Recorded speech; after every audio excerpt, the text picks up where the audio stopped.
Hello दोस्तों, मैं वीर प्रजापति स्वागत करता हूं आप सभी का PCM live learning YouTube channel में। और दोस्तों, आज की इस वीडियो में आप देख सकते हैं चैप्टर नंबर 1 है भौतिक विज्ञान का, और जो है प्रकाश का परावर्तन तथा अपवर्तन, है ना।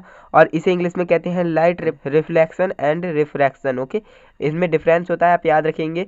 एंड मैं आपको बता दूं, ये जो है इस वीडियो का पार्ट नंबर 1 है। अगर आप अभी तक हमारे चैनल से नहीं जुड़े हैं तो जल्दी से सब्सक्राइब करके हमारे चैनल से जुड़ जाइए, बिकॉज हम आपको यहाँ पर फिजिक्स, केमिस्ट्री, मैथ्स। दोस्तों, बात करते हैं आज की इस वीडियो में हम क्या क्या कवर करने वाले हैं। तो दोस्तों, सबसे पहले मैं आपको बता दूं, ये चैप्टर जो है काफ़ी ज़्यादा इंपॉर्टेंट हो जाता है बोर्ड एग्जाम के पॉइंट ऑफ व्यू से, क्योंकि इस चैप्टर में से काफ़ी ज़्यादा क्वेश्चंस पूछे जाते हैं, है ना। तो मैं आज आपको इसका जो है सारांश बताने वाला हूँ, यानी चैप्टर का फ्लो बताने वाला हूँ कि इस चैप्टर में हमें आखिर पढ़ना क्या क्या है। तो सबसे पहले इसमें जो आता है वो आता है रिफ्लेक्शन। ओके, इसमें सबसे पहला टॉपिक होता है रिफ्लेक्शन। और रिफ्लेक्शन में आपको क्या क्या पढ़ना है वो मैं आपको बता देता हूँ। तो रिफ्लेक्शन में आपको बहुत चीज़ें पढ़नी होती हैं, जिसमें फर्स्ट हमारा आता है प्रकाश, है ना। तो यहाँ पर प्रकाश, प्रकाश के बाद यहाँ पर आता है प्रकाशिक माध्यम, है ना। प्रकाश का माध्यम कह सकते हैं, यानी प्रकाशिक माध्यम, प्रकाशिक माध्यम। और दोस्तों, मैं आपको बता दूं, जब आप इस चैप्टर को स्टार्ट करें तो सबसे फर्स्ट पेज पर आप इसे ज़रूर लिखना, ताकि आपको पता चल सके कि इस चैप्टर में क्या क्या हमें पढ़ना है और क्या क्या नहीं पढ़ना है ना।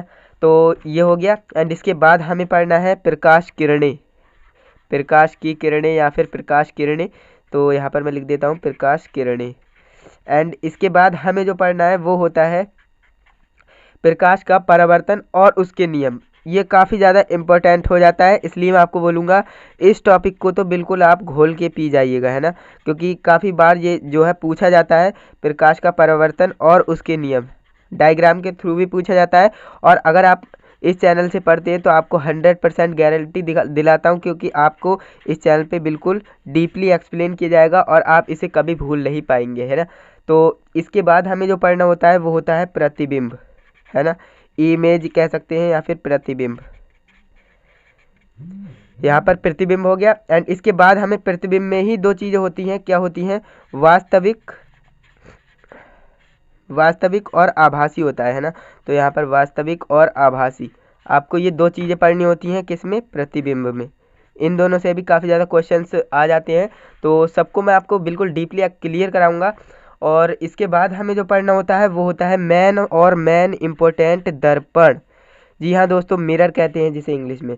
तो इसमें जो होता है, इसका आपको बता देता हूँ, इसमें जो है दो पार्ट होते हैं, गोलीय दर्पण, एक होता है गोलीय दर्पण और दूसरा होता है समतल दर्पण। यहाँ पर मैं लिख देता हूँ समतल दर्पण। इसमें दो चीज़ें होती हैं, गोलीय दर्पण और समतल दर्पण। और इसके बाद हमें जो पढ़ना होता है, और दोस्तों मैं आपको बता दूं, समतल दर्पण का कोई भी प्रकार नहीं होता, और इसके जो है दो प्रकार होते हैं। कौन से, एक होता है अवतल दर्पण, अवतल दर्पण, और एक होता है उत्तल दर्पण। दोस्तों मैं आपको बता दूं, कई स्टूडेंट्स को ये चैप्टर काफ़ी ज़्यादा हार्ड लगता है, बट ऐसा कुछ भी नहीं है। मैं जब इसे पढ़ रहा था तो मुझे भी हार्ड लगा था, बट मैंने जब इसे समझ कर पढ़ा तो काफ़ी ज़्यादा इंटरेस्टिंग चैप्टर लगा मुझे, और काफ़ी ईजी चैप्टर है। अगर आपके समझ में आ गया तो बिल्कुल हलवा चैप्टर लगने वाला है आपको ये, इसलिए आपको बोलूँगा इसे बिल्कुल समझ के पढ़ना है आपको। और इसके बाद जो आता है वो आता है यहाँ पर गोलीय दर्पण से संबंधित कुछ परिभाषाएँ। तो यहाँ पर मैं लिख देता हूँ। तो दोस्तों, गोलीय दर्पणों से संबंधित कुछ परिभाषाएं हमें सीखनी है। इसके बाद हमें जो पढ़ना होता है वो होता है गोलीय दर्पणों से प्रतिबिंब का बनना। और दोस्तों मैं आपको बता दूं, इसकी जो कंडीशंस होती हैं वो 2+6 यानी कि 8 स्थितियां होती हैं, 8 केसेस होते हैं। तो आपको याद रखनी है 8 स्थितियां होती हैं। ओके, और 8 स्थितियां आपको बिल्कुल क्लियर कर लेनी है, क्योंकि यही स्थितियां जो है पूछी जाती हैं डायग्राम के थ्रू एग्जाम में, है ना। तो इसके बाद हमें जो पढ़ना है वो होता है वक्रता त्रिज्या आर व फोकस दूरी में संबंध।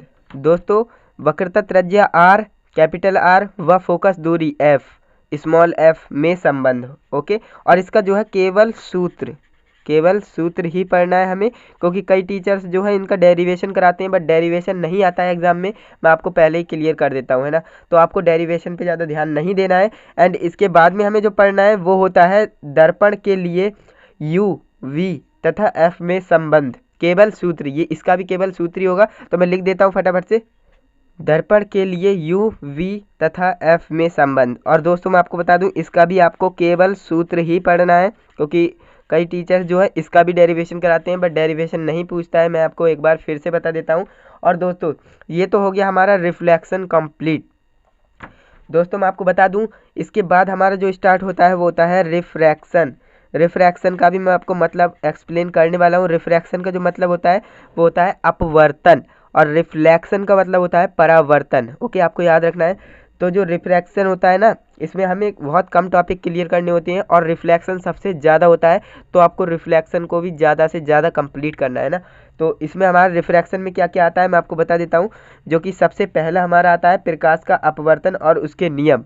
जी हाँ दोस्तों, प्रकाश का अपवर्तन और उसके नियम। और इसके बाद जो हमें पढ़ना होता है वो होता है अपवर्तनांक। अपवर्तनांक ये भी काफ़ी ज़्यादा इम्पोर्टेंट टॉपिक है, और मैं आपको बताऊंगा आज की इस वीडियो में ही बताने वाला हूं कि इसमें कौन कौन टॉपिक आपको बिल्कुल घोल कर पी जाना है, वो मैं आपको बताने वाला हूं, है ना। तो ये अपवर्तनांक हो गया। एंड इसके बाद हमें जो पढ़ना होता है वो होता है लेंस। लेंस काफ़ी ज़्यादा इंपॉर्टेंट टॉपिक है। लेंस और दर्पण से काफ़ी ज़्यादा क्वेश्चंस पूछे जाते हैं। तो यहाँ पर मैं आपको बता देता हूँ लेंस में क्या क्या आपको पढ़ना है। तो लेंस में हमारे दो भाग आते हैं, उत्तल लेंस, और एक हो गया उत्तल लेंस और दूसरा हो गया अवतल लेंस। अवतल लेंस, ये दो हमारे भाग हो गए। एंड इसके बाद हमें जो पढ़ना होता है वो होता है लेंसों से संबंधित परिभाषाएं, है ना। तो यहाँ पर मैं हेडिंग डाल देता हूँ लेंसों से संबंधित परिभाषाएं। लेंसों से संबंधित परिभाषाएं। और इसके बाद हमें जो क्लियर करना होता है टॉपिक वो है लेंसों की अपसारी व अभिसारी प्रकृति। ये भी काफ़ी ज़्यादा डाउट वाला क्वेश्चंस हो जाता है। इसमें मैं आपको एक ट्रिक के माध्यम से पढ़ाऊंगा आगे आने वाली वीडियोज़ में, इसलिए मैं आपको बोल रहा हूँ चैनल को सब्सक्राइब कर लीजिएगा। लेंसों की अभिसारी व अपसारी प्रकृति। एंड इसके बाद भी आपके 2-3 टॉपिक बचे हैं, वो भी मैं आपको बता देता हूँ। दोस्तों इसके बाद हमें जो पढ़ना होता है वो पढ़ना होता है लेंसों द्वारा प्रतिबिंब का बनना। लेंस द्वारा प्रतिबिंब का बनना। और इसके बाद हमारा जो आता है रेखीय आवर्धन। रेखीय आवर्धन। दोस्तों ये आपको काफ़ी ज़्यादा हार्ड टॉपिक्स देखकर आपके पसीने छूटते होंगे, बट ऐसा कुछ भी नहीं है। इसमें बहुत इजी चैप्टर है, आपको बस समझना है और एक बार के समझने में सारा कुछ आपको क्लियर हो जाएगा। और इसके बाद लास्ट में आपके आते हैं आंकिक प्रश्न, जो कि न्यूमेरिकल्स होते हैं। न्यूमेरिकल्स बहुत ज़्यादा हार्ड लगेंगे पहली बार आपको, बट जब मैं आपको क्लियर कराऊंगा तो आपको एक भी न्यूमेरिकल हार्ड नहीं लगेगा, ये मेरी गारंटी है। तो NCERT पर बेस्ड आपको जो है न्यूमेरिकल करवाने वाला हूँ मैं, तो नेक्स्ट वीडियोज में कराऊंगा। सो ये जितना भी मैंने आपको बताया है ये तो हो गया आपका चैप्टर का सारांश, है ना, पाठ का सारांश। आपको पाठ में क्या क्या पढ़ना है, चैप्टर में क्या क्या पढ़ना है, वो मैंने आपको पूरा क्लियर करा दिया। और जितने भी टॉपिक्स थे मैं आपको एक एक वीडियो में सब क्लियर कराने वाला हूँ। और दोस्तों अभी ये वीडियो समाप्त नहीं हुई है, आज की इस वीडियो में मैं आपको 2 टॉपिक और क्लियर करके देने वाला हूँ। ये तो मैंने सारांश बता दिया, एंड इसके बाद मैं आपको प्रकाश और उसके गुण बताने वाला हूँ। बट उससे पहले मैं आपको बता दूँ इसमें आपको क्या क्या इंपॉर्टेंट है वो मैं आपको बता देता हूँ। तो दोस्तों सबसे पहले जानते हैं यहाँ पर क्या क्या ज़्यादा इंपॉर्टेंट है। तो दोस्तों प्रकाश, प्रकाशिक माध्यम, प्रकाश की किरणें, तो ये तो काफ़ी ज़्यादा इजी चैप्टर, इजी टॉपिक है, आप इसे पढ़ लीजिएगा, बट ये ज़्यादा नहीं पूछा जाता है। नेक्स्ट हमारा है प्रकाश का परावर्तन और उसके नियम। इस पे आप डबल स्टार लगा लीजिए, है ना दोस्तों। काफ़ी बार ये पूछा भी जाता है और आप जब प्रीवियस एग्जाम पेपर्स उठाकर देखेंगे तो आपको पता लगेगा। नेक्स्ट टॉपिक देख लेते हैं जो कि है प्रतिबिंब वास्तविक आभासी। तो ये भी ज़्यादा इंपॉर्टेंट नहीं है, बट इसकी परिभाषा कभी कभी पूछ लेता है। तो इसके बाद जो आता है दर्पण, तो आप इसे भी डबल स्टार लगाएंगे, काफ़ी ज़्यादा इंपॉर्टेंट है, आप 1 स्टार लगाइए क्योंकि ये भी कभी कभी पूछ लेता है ना। और दोस्तों सबसे ज़्यादा मेन इंपॉर्टेंट टॉपिक जो आता है वो आता है, इस पर आप ट्रिपल स्टार लगाएंगे तो भी कम है, इस पे आप 5 स्टार लगाइए। दोस्तों मैं आपको बता दूं ये काफ़ी ज़्यादा इंपॉर्टेंट टॉपिक है, आपको इसे क्लियर जरूर करना चाहिए। गोलीय दर्पणों से संबंधित प्रतिबिंब का बनना, और मैं आपको नेक्स्ट आने वाली वीडियोज में बिल्कुल A to Z एक्सप्लेन कर दूंगा ये क्या होता है, कैसे होता है, सब कुछ एक्सप्लेन करने वाला हूँ। टेंशन लेने की कोई ज़रूरत नहीं, जब PCM live learning YouTube channel है तो टेंशन की कोई बात नहीं। नेक्स्ट जो क्वेश्चन आता है वो आता है वक्रता त्रिज्या R व फोकस दूरी F में संबंध। इसका केवल सूत्र पढ़ना है दोस्तों। मैं आपको बता दूं अगर आप डेरिवेशन में लग गए तो आपको जरूर ये चैप्टर हार्ड लगने लगेगा, है ना। तो आपको केवल सूत्र पढ़ना है, ना कि डेरिवेशन।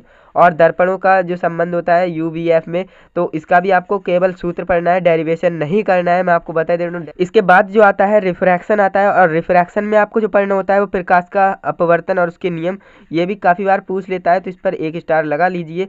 जो मैं आपको इंपॉर्टेंट बता रहा हूँ उसे आप जरूर पक्का कीजिएगा। और अपवर्तनांक, इस पर आप डबल स्टार लगाएंगे, क्योंकि इससे रिलेटेड न्यूमेरिकल्स बहुत ज़्यादा पूछे जाते हैं, तो आप याद रखेंगे इससे रिलेटेड न्यूमेरिकल्स बहुत ज़्यादा आते हैं ना। और लेंस, लेंस से संबंधित परिभाषाएं, स्थितियां भी होती हैं, बट स्थितियां मैं आपको बताने वाला हूं, तो लेंस आपको बिल्कुल पक्का कर लेना है, ये मैं आपको बता रहा हूं, क्योंकि लेंस से भी रिलेटेड काफ़ी ज़्यादा क्वेश्चन जो है पूछे जाते हैं बोर्ड एग्जाम में, है ना। और इसके बाद जो टॉपिक आता है लेंसों के द्वारा प्रतिबिंब का बनना, ये और ये दोनों काफ़ी ज़्यादा इंपॉर्टेंट है, और न्यूमेरिकल तो इम्पोर्टेंट है ही, न्यूमेरिकल तो आपको लगाना ही पड़ेंगे। ज़्यादा से ज़्यादा न्यूमेरिकल लगाइएगा, ताकि आप न्यूमेरिकल में अपनी स्पीड को इंक्रीज़ कर सकें। एंड इसके बाद बढ़ते हैं अपने नेक्स्ट टॉपिक्स पर, जो कि इस वीडियो में मैं आपको बता। तो दोस्तों अब बात कर लेते हैं इस चैप्टर के सबसे फर्स्ट टॉपिक की, जो कि है लाइट, है ना। प्रकाश, प्रकाश किसे कहते हैं, तो प्रकाश की आज डेफिनेशन मैं आपको बताने वाला हूँ। तो दोस्तों ध्यान से सुनिएगा, प्रकाश की जो डेफिनेशन होती है वो होती है, प्रकाश एक प्रकार की ऊर्जा है जिसके द्वारा हमें समस्त वस्तुएं दिखाई देती हैं। जी हाँ दोस्तों, इतनी सी डेफिनेशन मैं आपको लिखकर यहाँ पर बताता हूँ।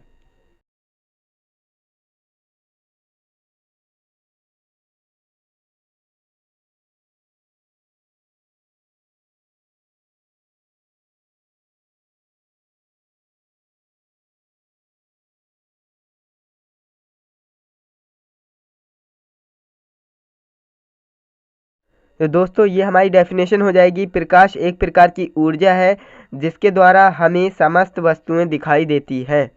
अगर इसमें आप और भी कुछ लिखना चाहें तो लिख सकते हैं, जब प्रकाश की किरणें किसी वस्तु पर गिरती हैं तो उससे टकराने के बाद हमारी आंखों तक पहुंचती है, जिसके द्वारा हमें वस्तु दिखाई देती है। ओके, तो ये हमारी हो जाएगी डेफिनेशन। इसके आगे और भी कुछ लिख सकते हैं, तो यहाँ पर मैं लिख देता हूँ पहले।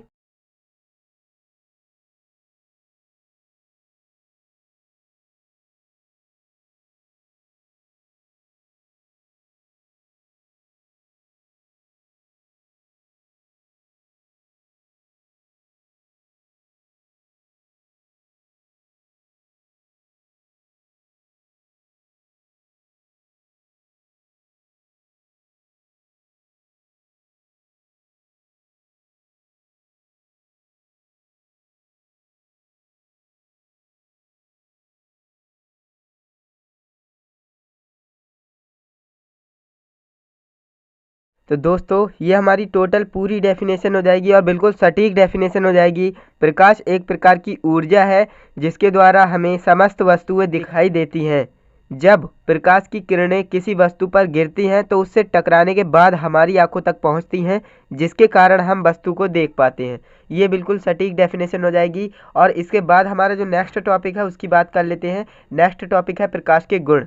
दोस्तों इसके 6 गुण मैं बताऊंगा, और काफ़ी इंपॉर्टेंट जो है प्रॉपर्टीज़ हैं। गुण को जो इंग्लिश में प्रॉपर्टीज़ कहते हैं, प्रॉपर्टीज़ ऑफ लाइट हो जाएगा, है ना। तो इसके जो 6 मैं आपको बताने वाला हूँ पॉइंट, वो काफ़ी ज़्यादा इंपॉर्टेंट पॉइंट है, आपको याद कर लेने हैं। मैं यहाँ पर एक एक करके आपको बताता हूँ। जो कि फर्स्ट हमारा पॉइंट है वो है हमारा, प्रकाश एक सीधी रेखा में गति करता है।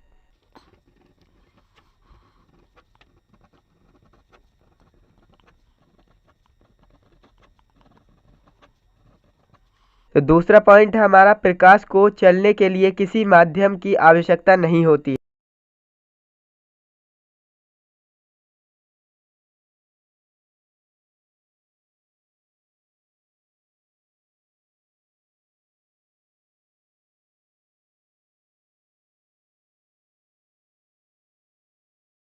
फ्रेंड्स इसके बाद जो हमारा तीसरा पॉइंट है वो है, प्रकाश पारदर्शी माध्यम से गुजर सकता है किंतु अपारदर्शी माध्यम से नहीं गुजर सकता।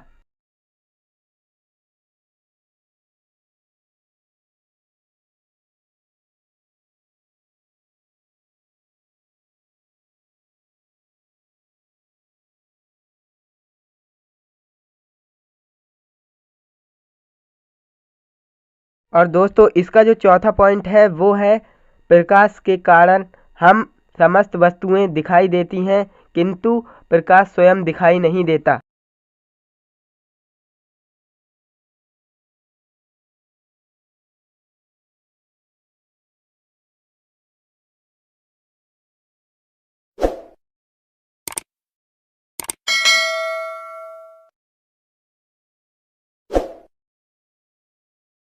और दोस्तों इसका जो 5वां पॉइंट है वो है निर्वात में प्रकाश की चाल 3 × 10⁸ मीटर पर सेकेंड होती है।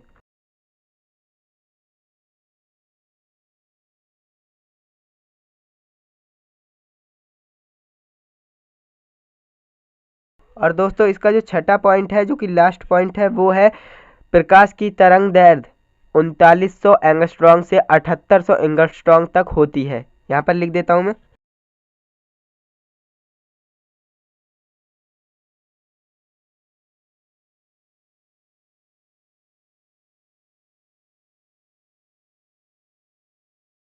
जहाँ ए डिग्री बराबर एंगस्ट्रॉन्ग। तो ये जो हमारे 6 पॉइंट हो गए और मैं आपको इन्हें एक्सप्लेन कर देता हूँ।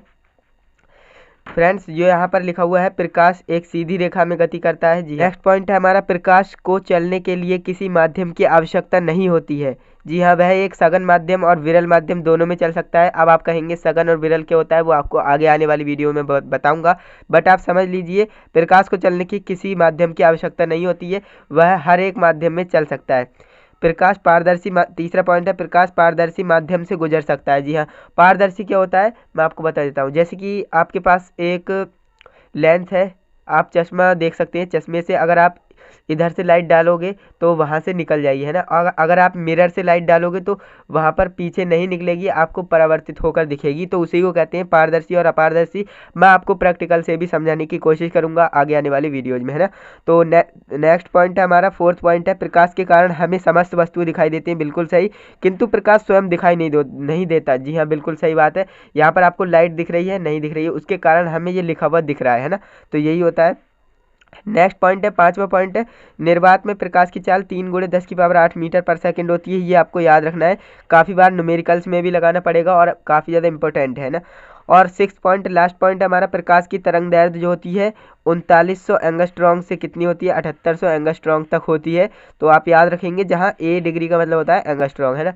तो दोस्तों ये हो गई हमारी आज की वीडियो। और दोस्तों इस वीडियो में मैंने आपको पाठ का सारांश भी बताया है, कौन टॉपिक इंपॉर्टेंट है कौन सा नहीं है वो भी बताया है। और आज की इस वीडियो में मैंने आपको 2 टॉपिक क्लियर करके दिए हैं, अगर आपने स्क्रीनशॉट नहीं लिया है तो ले सकते हैं। और इस वीडियो में मैंने आपको 2 टॉपिक क्लियर कराए, एंड आगे आने वाली वीडियोज में भी मैं आपको टॉपिक बाय टॉपिक क्लियर कराते रहूँगा, एंड आपका चैप्टर फिनिश हो जाएगा। और दोस्तों अगर आप इस चैप्टर को मेरे चैनल से पढ़ते हो तो मैं 100% गारंटेड कह सकता हूँ, 70 में से 70 लाने से कोई नहीं रोक सकता, है ना। तो आपको याद रखना है, मैं आपको गारंटी देता हूँ। तो दोस्तों आज के लिए बस इतना ही, मिलते हैं नेक्स्ट वीडियो में, तब तक के लिए जय हिंद, वंदे मातरम।